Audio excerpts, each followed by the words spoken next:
பாருங்கள், சப்பாத்திக்கு மாவு பிணைஞ்சி வச்சுட்டேன். எப்பயுமே ஒரு 10-15 நிமிஷம் சப்பாத்திக்கு மாவு பிணைஞ்சி வச்சா தான் நல்லா சாஃப்டாக வரும். மாவு நல்லா ஊறிருக்கு. சப்பாத்தி தேய்க்குமே உங்களுக்கு காமிக்கிறேன். அப்புறம் வெந்திக்கீரை பாருங்கள், 2 கட்டு எடுத்துருக்கேன். நல்லா சூப்பராக கழுகி க்ளீன் பண்ணி நல்லா கழுகி வச்சுருக்கிறேன். தண்ணி வடிச்சிடணும். தண்ணி இப்போ தண்ணியோடு போடக்கூடாது, இல்லை நம்ம கீரை எப்பயுமே தாளிக்கும்போது தண்ணி விட்டு வரும். பாருங்க, இது வடிகட்டியில் வடிகட்டி வச்சுருக்கிறேன். அதுக்கு தேவையான பொருள் பார்க்கலாம். பாருங்கள், பெரிய வெங்காயம் 2 பெருசாக எடுத்து கட் பண்ணி வச்சுருக்கிறேன். பச்சை மிளகா 8லேருந்து 9 கட் பண்ணி வச்சுருக்கேன். எங்களுக்கு காரம் பிடிக்கும், நான் காரம் அதிகமாக சாப்பிடுவோம். அதனால் நீங்கள் மிளகாத்தூள் போட்டு கூட செய்யலாம், பச்சை மிளகா போட்டு கூட செய்யலாம், நம்மளோட விருப்பம். உப்பு, சீரகம், இது கடலக்கொட்டை தூள் வறுத்து நுணுக்கி எடுத்து, நான் எப்போயுமே தோலோட தான் நுணுக்கி எடுப்பேன் பொரியலுக்காக போடும்போது. அது வறுத்து பொடிச்சு வச்சுருக்கிறேன். பாருங்கள், கடாயை வச்சுருக்கிறேன், காஞ்சிருக்கு. எண்ணெய் விட்டுக்கலாம். எண்ணெய் ஒரு 3 ஸ்பூன் விட்டுருக்குறேன்.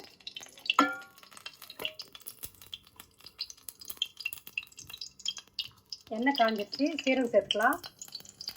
சீரகம் அரை ஸ்பூன் போட்டிருக்கிறேன்.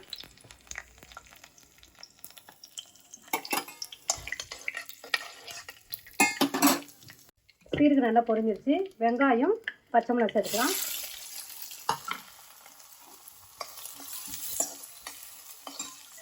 பாருங்கள், வெங்காயம் பச்சை மிளகாய் நல்லா வதங்கிடுச்சு. உப்பு போட்டுக்கலாம். உப்பு ஒரு அரை ஸ்பூன் போட்டுக்கிறேன். உப்பு தேவைப்பட்டால் மேலே அப்புறமா போட்டுக்கலாம், ஏன்னா கீரை வெந்து வரும்போது கம்மியாகும். கீரையை சேர்த்துக்கலாம். கழுகி வச்சுருக்க கீரையை ஃபுல்லாக சேர்த்துக்கலாம்.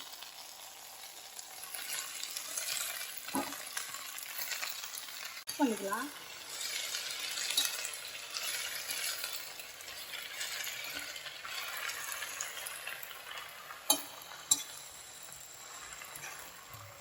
பாருங்கள், வெந்து வரும்போது கம்மியாகும் கீரை. வேவிட்டோம். வாங்க, சப்பாத்திக்கு இப்போ வந்து பிணைஞ்சு எடுத்துக்கலாம்.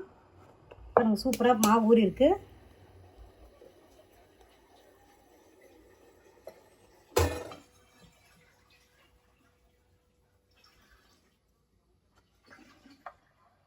இப்போ வந்து தேய்ச்சிக்கலாம்.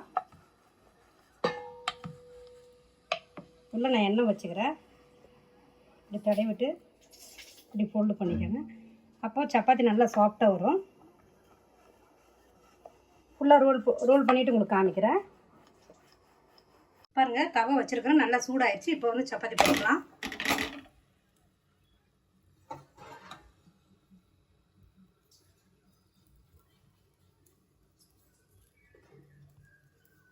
இப்போ வந்து ஒரு சைடு திருப்பிக்கலாம்.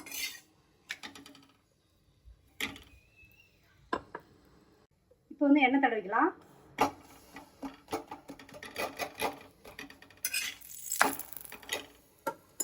ரெண்டு சைடும் உங்களுக்கு தேவையான எண்ணெய் கிடைக்கும். எண்ணெயில் கூட செஞ்சுக்கலாம், ஒன்றும் பிரச்சனை கிடையாது. பாருங்கள், சப்பாத்தி சூப்பராக சாஃப்டாக வருது.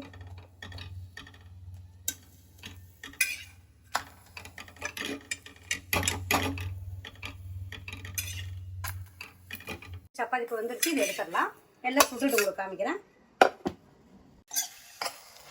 பாருங்கள், நல்லா வெந்துருச்சு. பாருங்கள், தண்ணியில் நல்லா சுண்டிருச்சு. இந்த மாதிரி சுண்டற பிறகு தான் வந்து கடற்கடை தூளை போடணும். எங்கள் பிள்ளைங்களுக்கு நல்லா நிறைய போட்டால் தான் அவங்களுக்கு பிடிக்கும்.